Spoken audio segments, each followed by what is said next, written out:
지난 주일에 그 학사에 들어오고자 하는 학생들을 이제 처음 만났습니다. 그 지원자들 중에는 신입생들이 여러 명이 있었습니다. 그 신입생들에게 장래 계획을 물으니까 다들 아주 거창한 꿈을 얘기했습니다. 세계적으로 활동하고 싶다는 학생, 또 의료 봉사를 하고 싶다는 학생도 있었고, 뭔가 사회를 비평하는 사람이 되고 싶다는 학생도 있었습니다. 이렇게 큰 꿈을 품고 대학생활, 이렇게 서울 생활을 시작하는 모습을 보면서 옛날 생각도 많이 나고 학생들의 모습도 참 보기가 좋았습니다. 새로운 곳에서 이렇게 새로운 생활을 시작하는 건 한편으로는 두렵기도 하지만 또 한편으로는 아주 신나고 흥분되는 일입니다. 이렇게 새로운 땅에서 새로운 생활을 시작하는 사람에게 가장 필요한 게 무엇이라고 생각하십니까?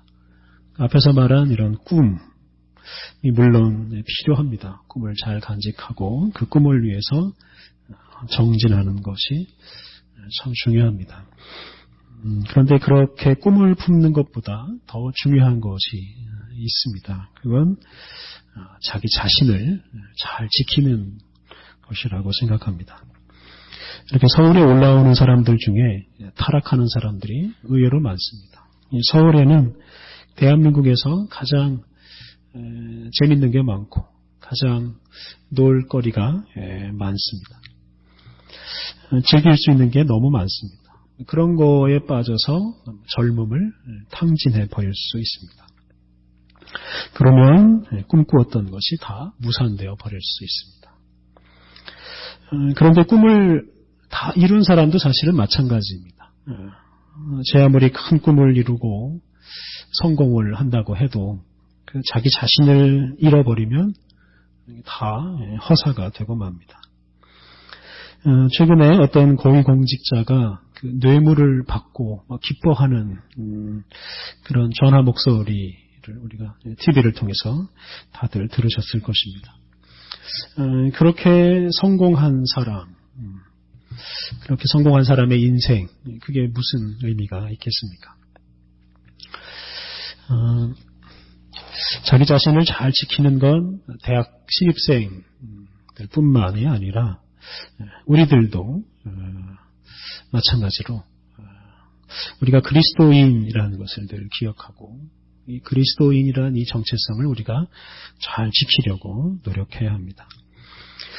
우리가 그리스도인의 모습을 잃어버리면 우리의 소망도 다 허사가 되고 우리가 인생을 살면서 이루어 놓은 것도 다 쓸모없는 것이 되어버릴 수 있습니다. 오늘 우리가 묵상하는 여호수아서는 하나님께서 약속하신 땅, 가나안 땅에 들어가서 이제 그 땅을 차지하는 이야기입니다. 여호수아 1장부터 12장까지 말씀은 이 가나안 민족하고 싸우면서 가나안 땅을 차지하는 이야기이고요. 그리고 13장 이후 말씀은 그 정복한 땅을 각 지파에게 분배하는 이야기입니다. 이렇게 해서 오랜 그 광야 생활을 이제 다 청산하고 이제 가나안 땅에 정착해서 새로운 생활을 시작하는 이야기가 바로 여호수아서입니다. 오늘 본문은 이 가나안 땅에서 새로운 생활을 시작하는 이 사람들이 가장 중요하게 여겨야 할 것이 무엇인지를 알려주는 이야기입니다. 우리가 지난 시간 살핀 대로 모세는 그 가나안 땅이 보이는 그 모압 평지에서 마지막으로 하나님 말씀을 전합니다. 그래서 그 말씀을 가지고 가나안 땅에 들어가게 하기 위해서 그렇게 한 것입니다. 그리고 이제 그렇게 이제 모세는 자기의 사명을 다 마치고 모세는 가나안 땅에 들어가지 못하고 죽습니다.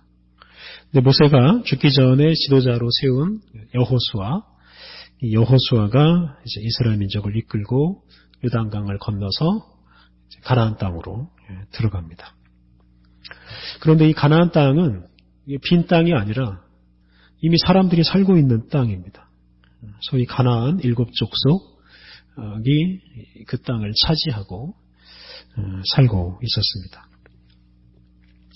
그렇기 때문에 그 땅에 들어가자마자 이제 전쟁을 해야 했습니다.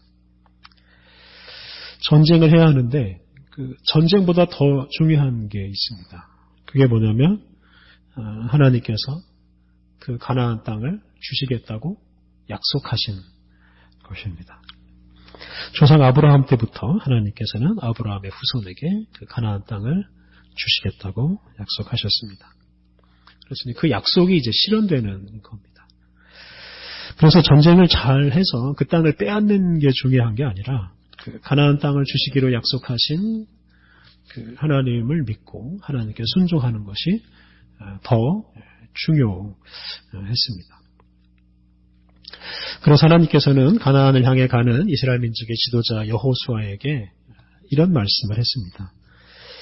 여호수아 1장 5절과 6절에 하나님께서 여호수아에게 이렇게 말씀하십니다. 평생에 너를 능히 대적할 자가 없으리니 내가 모세와 함께 있었던 것 같이 너와 함께 있을 것임이니라. 내가 너를 떠나지 아니하며 버리지 아니하리니 강하고 담대하라. 너는 내가 그들의 조상에게 맹세하여 그들에게 주리라 한 땅을 이 백성에게 차지하게 하리라.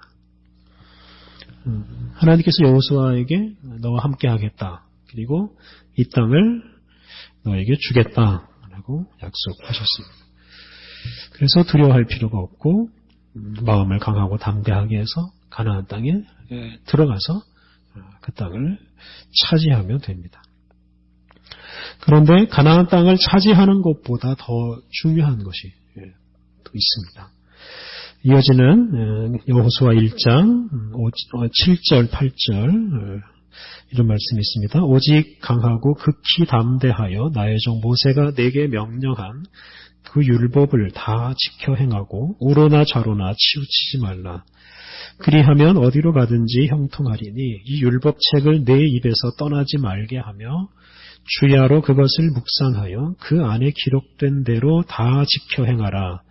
그리하면 내 길이 평탄하게 될 것이며 내가 형통하리라. 가나안 땅에 들어가서 이스라엘 민족이 해야 할 일은 율법을 잘 지키는 것입니다. 하나님이 주신 그 말씀을 잘 지키는 것이 전쟁을 하는 것보다 더 중요하고 땅을 차지하는 것보다도 더 중요한 일입니다. 여호수아는 이런 하나님의 말씀을 따라서 이제 이스라엘 민족을 이끌고 가나안에 들어가서 가나안 땅을 차지하고 그런 다음에는 하나님 말씀을 지키면서 살면 됩니다. 그래서 앞에서 말씀드린 대로 가나안 땅을 차지하기 위해서 전쟁을 잘할 필요는 없었습니다. 이스라엘 민족이 요단강을 건너가서 처음 만난 도시가 여리고였습니다. 여리고 성을 정복할 때 이스라엘 민족이 한 일은 줄지어서 그 여리고 성을 몇 바퀴 돈 것밖에 없습니다. 이스라엘 민족은 하나님 말씀 따라서 줄을 지어서 하루에 한 바퀴씩 성을 돌고 7째 날에는 7바퀴를 돌았습니다. 그렇게 하나님 말씀 따라서 성을 돈 다음에 큰 소리를 질렀을 때 성이 무너졌습니다. 어떤 무기를 가지고 성을 무너뜨린 게 아니었습니다.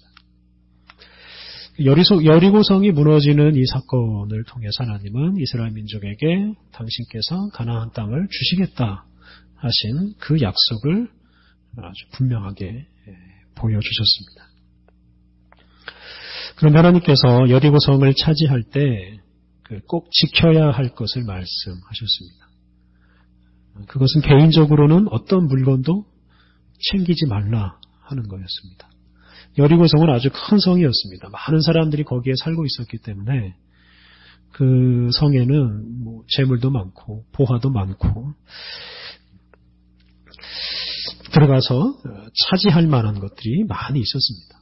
그런데 그 여리고성을 차지하면서 그런 보화와 재물은 다 하나님께 바치도록 했고 살아있는 것들, 가축들은 다 죽이라고 했습니다.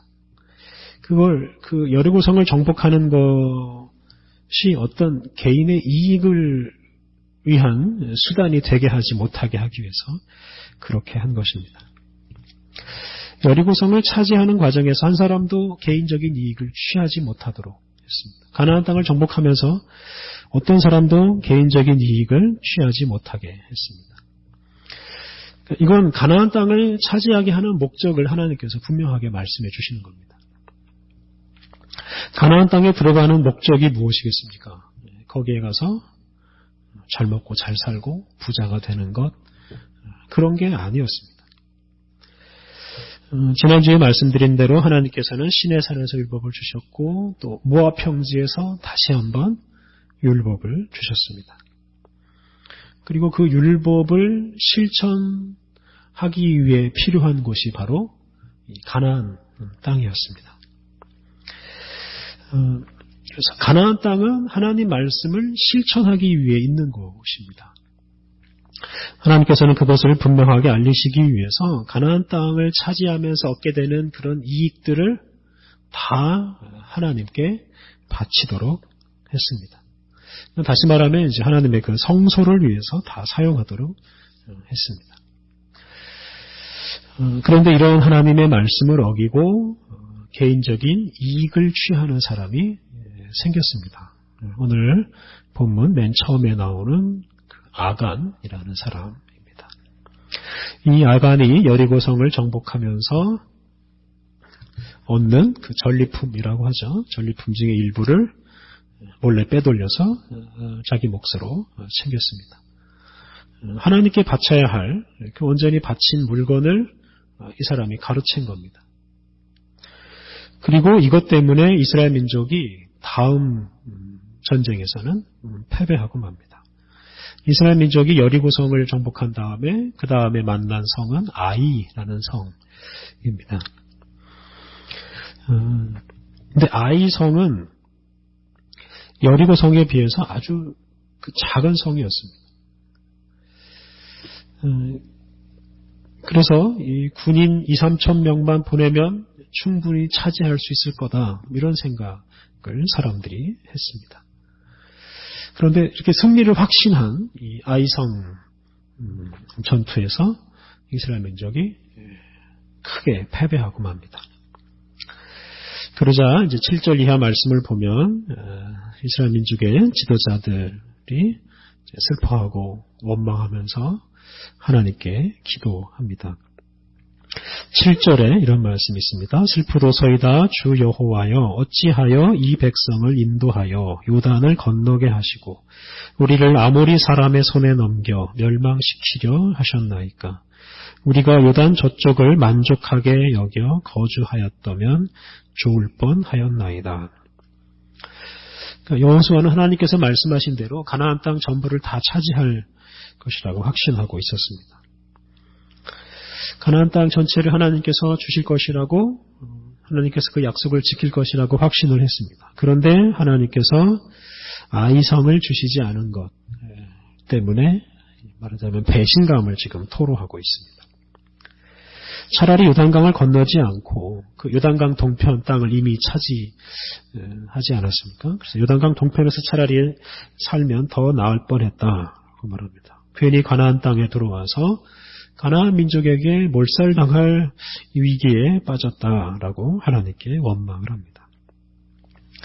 이어지는 말씀을 보면 이스라엘 민족이 가나안에서 다 죽으면 하나님의 명예에 큰 손상이 생기니까 하나님께서 이 아이성 싸움에 개입하셔서 승리하게 해달라라고 이제 기도를 합니다. 하나님께서 여호수아의 기도를 들으시고 응답하십니다. 11절 이하 말씀이 하나님의 응답인데요. 근데 하나님께서는 이 기도 응답을 통해서 당신이 할 일이 아니라 이스라엘 민족이 할 일을 말씀해 주십니다. 먼저 하나님께서 11절에 나오는 것처럼 이스라엘 민족이 언약을 어겼다라고 책망을 하십니다. 가나안을 정복하는 과정에서 얻는 모든 것을 다 하나님께 바치라고 했는데 그 말씀 어긴 것을 책망했습니다. 오늘 읽지 않았습니다만 13절 뒷부분 하반절을 보면 이런 말씀이 있습니다. 너희 가운데 온전히 바친 물건이 있나니 너희가 그 온전히 바친 물건을 제하기까지는 내 원수들 앞에 능히 맞서지 못하리라. 그래서 온전히 바친 물건, 그 온전히 바친 물건, 이것을 제거하지 않으면 아이성 사람들과 싸워서 이길 수 없다라고 말합니다. 온전히 바친 물건은 하나님께 바쳐야 될 물건입니다. 사람이 취해서는 안 되는 물건. 그것을 아간이 가지고 있는데 그 물건을 찾아내서 없애라라고 하나님께서 말씀하셨습니다.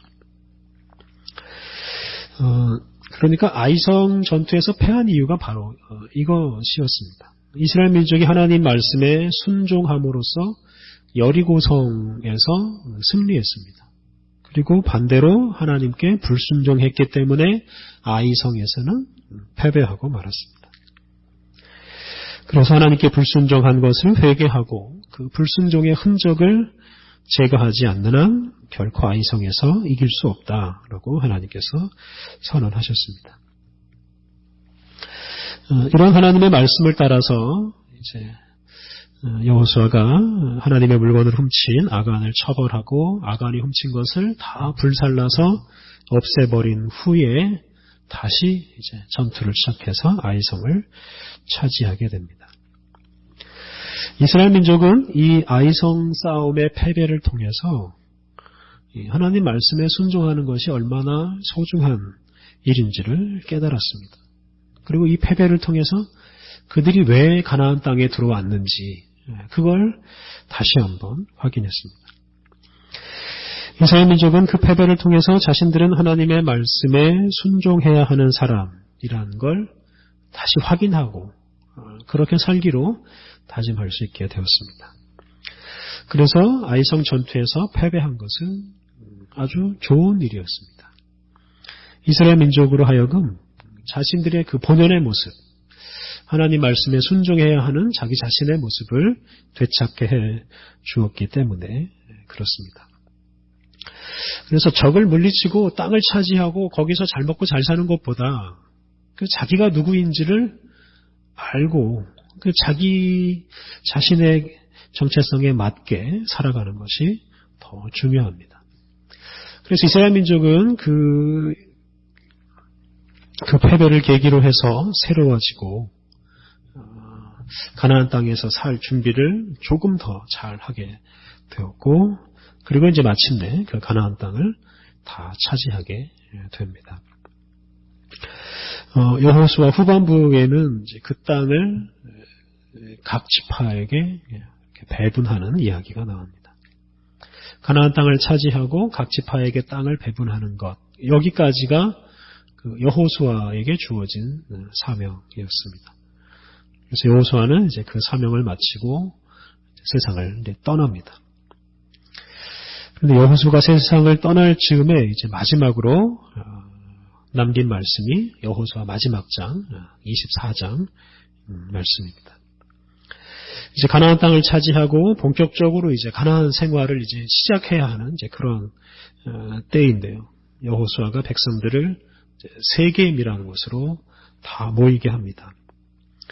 세겜 대회, 또 세겜 언약 이렇게 말하는 집회인데요. 여기서 백성들로 하여금 다시 한번 하나님 말씀에 순종하도록 다짐을 시킵니다. 네, 여호수아 뒷부분 24장 14절 15절 말씀을 같이 한번 읽어보겠습니다. 여호수아 24장 14절 15절 말씀.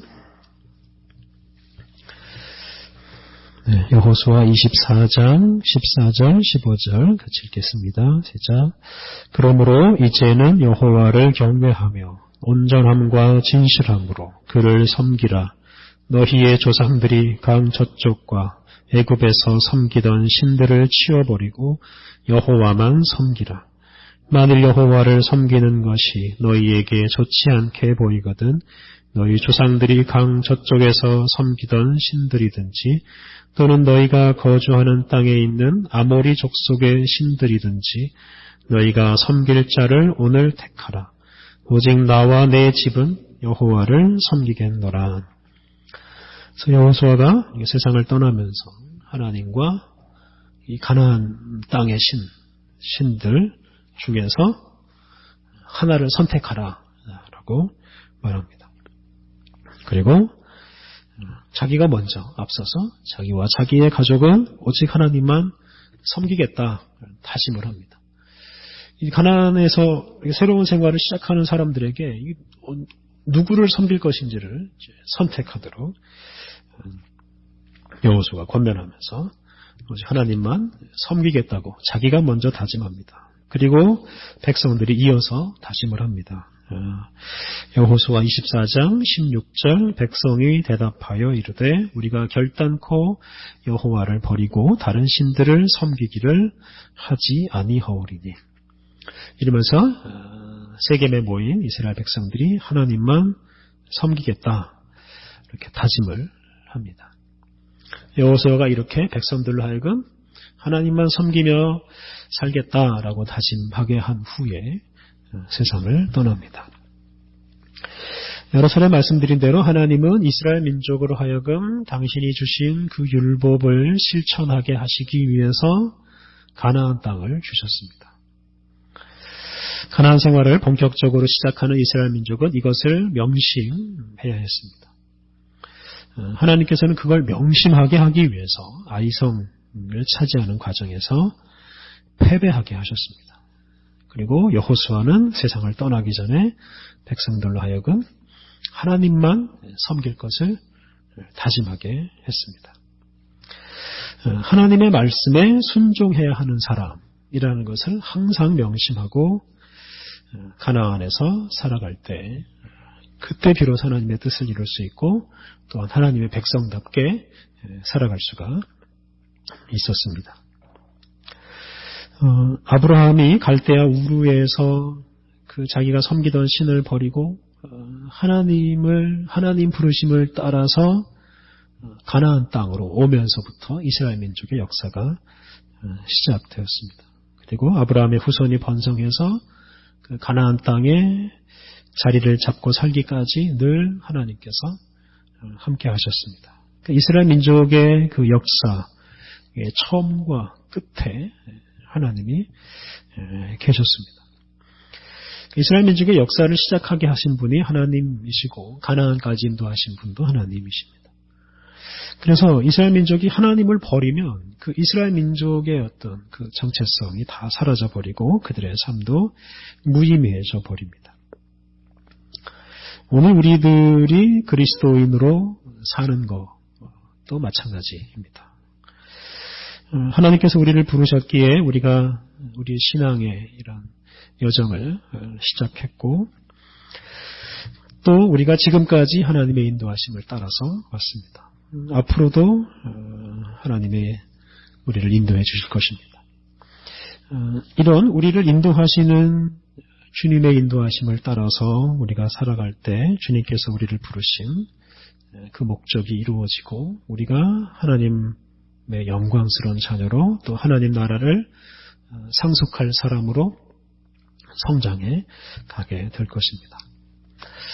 오늘 우리들이 이 세상에서 사는 목적, 그것은 잘 먹고 잘 살고 뭔가를 많이 얻기 위함이 아닙니다.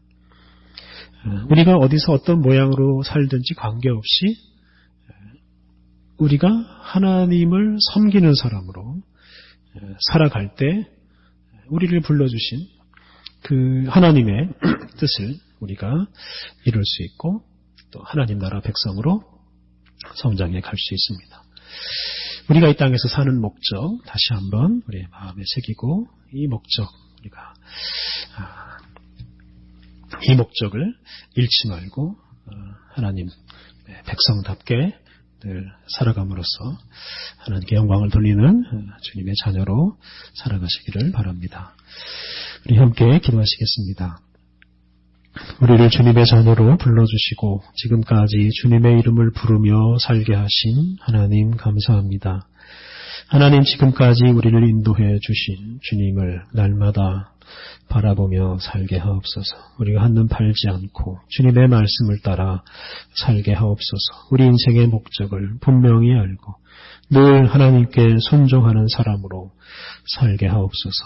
재물과 쾌락이 주는 유혹을 잘 이겨내고 오직 하나님을 섬기며 살게 하옵소서. 그리하여 주님께서 우리에게 주신 사명을 이루고 하나님 나라 백성으로 성장해 가게 하옵소서. 예수님의 이름으로 기도드립니다. 아멘.